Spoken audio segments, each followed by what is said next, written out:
¿Dios se enoja con nosotros?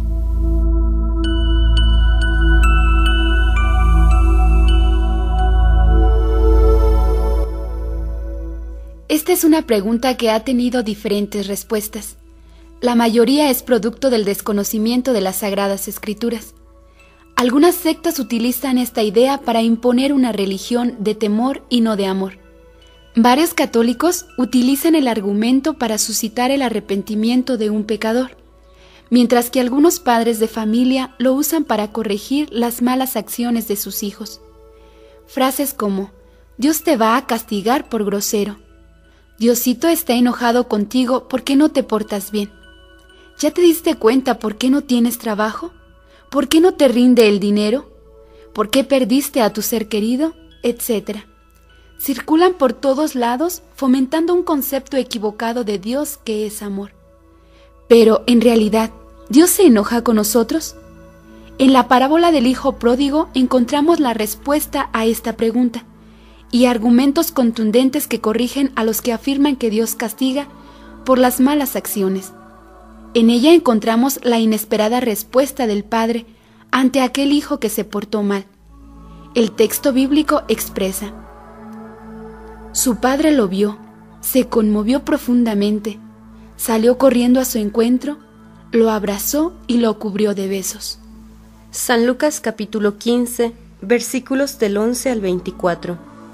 Los pecados jamás podrán neutralizar la eficacia del amor de Dios. El Padre ama, perdona y olvida, porque es bueno. Por graves que sean nuestros pecados, nunca agotarán su misericordia, que es infinita. Es un error pensar que una acción mala del hombre pueda provocar o controlar las reacciones de Dios, hasta llevarlo a descargar su enojo contra el grosero, rebelde o pecador. Pensar así sería desvirtuar o desmentir lo que dice la Escritura. Primera carta de San Juan, capítulo 4, versículo 8, y el Evangelio de San Juan, capítulo 3, versículos del 16 al 17.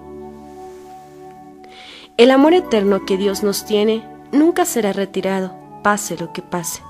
Algunos podrían preguntar: ¿por qué entonces se habla tanto de los castigos de Dios en el Antiguo Testamento? La respuesta es muy sencilla, precisamente porque el antiguo pueblo de Dios todavía no se le había revelado a través del Salvador, que el Creador es toda misericordia y amor. Entre los judíos era común considerar que los males y desgracias eran producto de la cólera de Dios, porque enfatizaban más su poder que su misericordia. Es por Jesucristo, el Hijo de Dios, por quien podemos comprender de forma más clara que Dios Padre no deja de amar a los pecadores.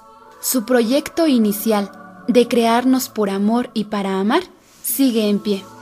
Jesucristo, Dios hecho hombre que vino a salvarnos, es la suma misericordia, pues no aparece en el Evangelio condenando y castigando a los pecadores, sino invitándolos a la conversión. Se decía de él: este recibe a los pecadores y come con ellos. Evangelio de San Lucas, capítulo 15, versículo 2. Y es verdad, estas palabras son el distintivo exclusivo de Jesús. ¿Quién además de él recibe misericordiosamente a los pecadores? ¿Acaso el mundo? No, el mundo hace pecadores a los hombres y luego los condena, los destruye, los castiga y añade al fango de sus pecados el fango del desprecio.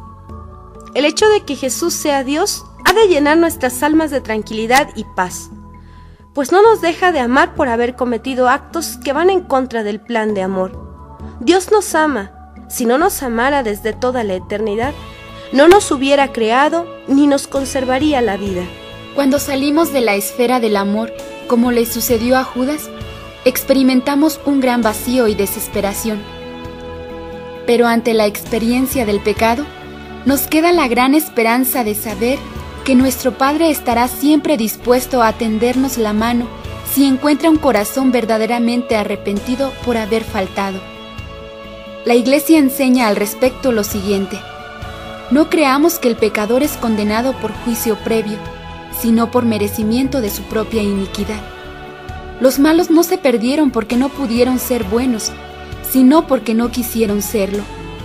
Dios ama siempre la virtud y rechaza el pecado donde quiera que estén. Dios nos ama y quiere nuestra salvación. Esa es su voluntad. Primera carta a Timoteo, capítulo 2, versículo 4. Pero, ¿cómo nos ofrece la salvación? Dándonos las gracias necesarias y suficientes para salvarnos. Gracias que son eficaces al no encontrar resistencia por parte del hombre. Así, ningún condenado se podrá quejar jamás de no haber recibido lo suficiente para salvarse. Precisamente porque Dios nos ama y quiere salvarnos, permite a veces que pasemos por pruebas, desgracias, tentaciones, miserias, enfermedades, etc., con la única finalidad de purificarnos. Entonces, lejos de desesperarnos en las tribulaciones, sepamos entender los designios de Dios.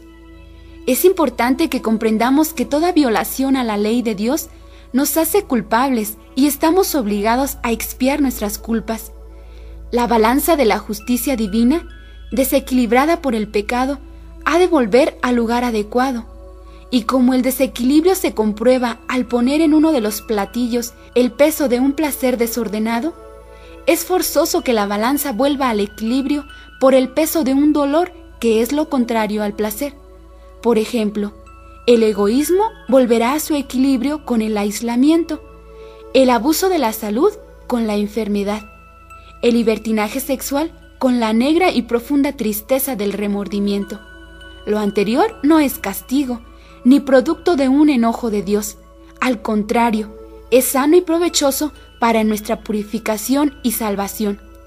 Está claro, pues, que Dios no se enoja con nosotros, ni mucho menos castiga. La historia de la salvación nos enseña que el hombre ha caído en continuos pecados y que Dios, a lo largo del tiempo, expresa su continua paciencia y misericordia para con él.